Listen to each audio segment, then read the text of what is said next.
देखो इस क्वेश्चन में हमें क्या गिवन है कि if n is an integer such that जो n लाई करता है वो किसके बीच में लाई करता है, 10⁸ और 10⁹ के बीच में लाई करता है, या फिर उनके इक्वल भी हो सकता है। So if it is known that the sum of the digits of n is 4, मतलब जो भी n नंबर निकलेगा 10⁸ और 10⁹ के बीच में, उसके जो भी सम ऑफ डिजिट्स हैं वो क्या होंगे, 4। तो हाउ मेनी वैल्यूज़ और पॉसिबल, ये हमसे पूछा गया n की। तो देखो चलो इसको स्टार्ट करते हैं। बेसिकली अगर हम थोड़ा लिखना चाहें, 10⁸ को अगर मैं ओपन करके लिखूंगा तो मैं उसको ऐसे ही लिखूंगा, ये 10⁸ हो गया। और 10⁹ को अगर मैं ओपन करना चाहूँ, मैंने ये लिख दिया 10⁸ को और 10⁹ को ओपन करके, ठीक है। तो n इनके बीच में लाई करेगा, मतलब n की वैल्यू इससे लेके इतने तक में कुछ भी n की वैल्यू हो सकती है, ठीक है, कोई डाउट तो नहीं है। इतना बेसिकली सिर्फ इतना था। अब इसके बाद देखो n की वैल्यू क्या क्या हो सकती है, मतलब इसको अगर हम देखें तो ये क्या है, ये है 10 करोड़, ठीक है, ये लिखा हुआ है 10 CR।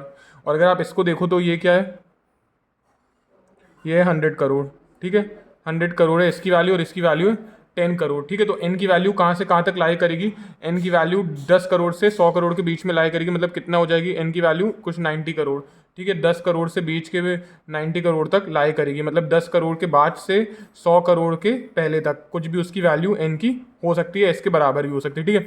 अब जरा हमसे ये बोला गया जितने भी एन के, if it is known that the sum of the digits of N is 4, N का जो भी सम ऑफ डिजिट्स है वो कितना है, 4 है, ठीक है। तो एन की वैल्यू अगर देखें हम 90 करोड़ को थोड़ा ओपन करके देखें तो ये कैसे लिखा जाएगा,